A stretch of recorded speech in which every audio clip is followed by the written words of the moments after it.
Sejak Angelin Megawe berusia 5 hari, Hamidah selalu didatangi mimpi oleh putrinya tersebut.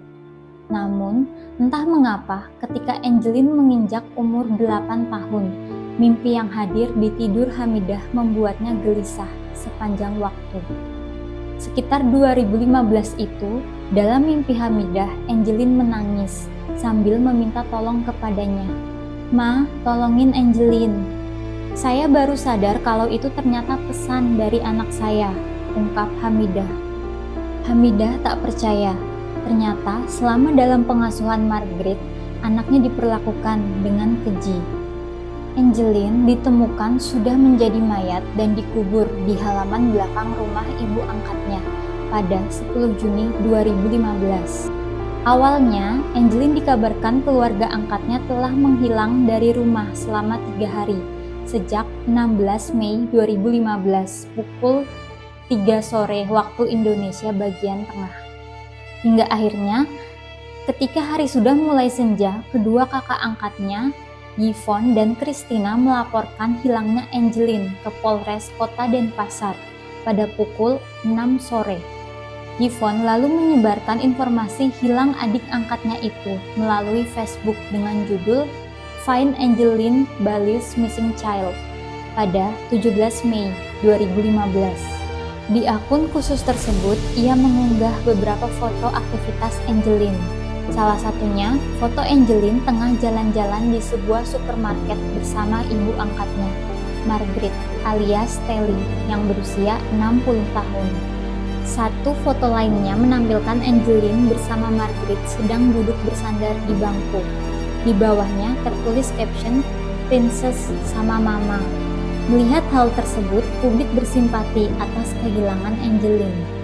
2 hari kemudian, tim gabungan dari Polres Kota Denpasar, Polda Bali, dan Polsek Sanur melacak Angelin ke seantero Kota Denpasar hingga wilayah Banyuwangi, Jawa Timur pada 18 sampai 19 Mei 2015.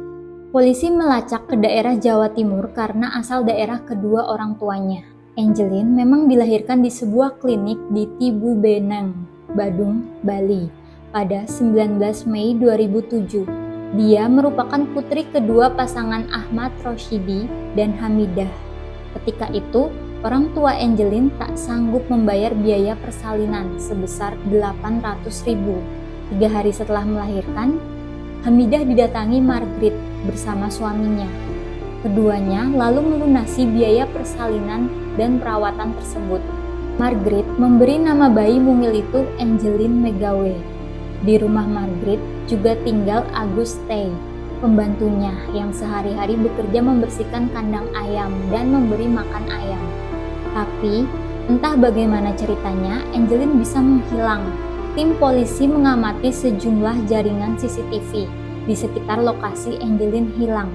Polisi malah sempat mengerahkan anjing pelacak, tapi indera penciumannya tak menemukan apa-apa. Anjing itu hanya berputar-putar di sekitar rumah Margaret. Kasus hilangnya Angelin menjadi perhatian KPAI. Tim KPAI dipimpin langsung Aris kala itu menyambangi rumah Margaret.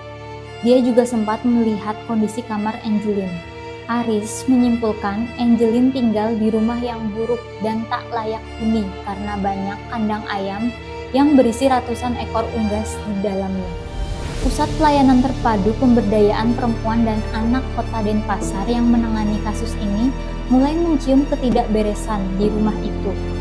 Dia menilai Margaret tak kooperatif ketika polisi melakukan olah tempat kejadian perkara hilangnya Angelin.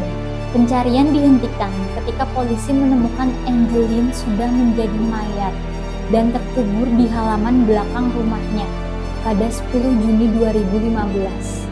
Jasadnya sudah rusak di bawah pohon pisang dan ditutup sampah. Angelin dikubur bersama boneka Barbie kesayangannya. Dari hasil otopsi, jenazah Angelin mengalami penganiayaan cukup berat. Luka-luka memar di wajah, leher, serta anggota gerak atas dan bawah. Di punggungnya ditemukan luka bekas sundutan rokok. Ditemukan juga luka bekas lilitan tali plastik sebanyak 4 lilitan. Penyebab kematian dipastikan kekerasan benda tumpul pada wajah dan kepala yang mengakibatkan pendarahan pada otak. Dari penyelidikan maraton, pelaku utama pembunuhan Angeline adalah ibu angkatnya sendiri yang dibantu Agus. Margaret ditetapkan sebagai tersangka setelah polisi menemukan 3 alat bukti, yaitu pengakuan Agus, hasil analisis laboratorium forensik, dan petunjuk di tempat kejadian. Margaret disebutkan memukul korban hingga mengucurkan darah dari kedua telinga dan hidungnya di kamarnya pada 16 Mei 2015. Pelaku juga beberapa kali memukul wajah korban dengan tangan kosong. Margaret memanggil Agus ke kamarnya.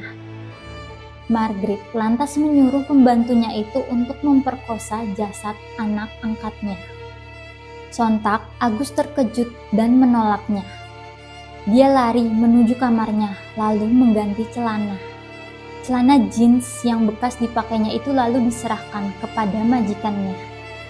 Boneka Barbie dan celana Agus lalu ditaruh di atas tubuh bocah malang itu. Margaret menyundutkan sebatang rokok ke tubuh anak angkatnya itu. Setelah dimasukkan ke dalam lubang, jasad Angeline lalu ditimbun tanah kembali.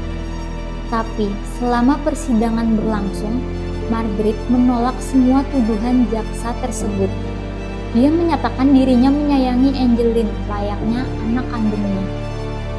Hakim menjatuhkan vonis hukuman seumur hidup kepada Margaret. Margaret divonis terbukti secara meyakinkan melakukan pembunuhan berencana, melakukan eksploitasi, penelantaran, dan diskriminasi terhadap anak. Sementara itu, Agus dijatuhi vonis hukuman 10 tahun penjara.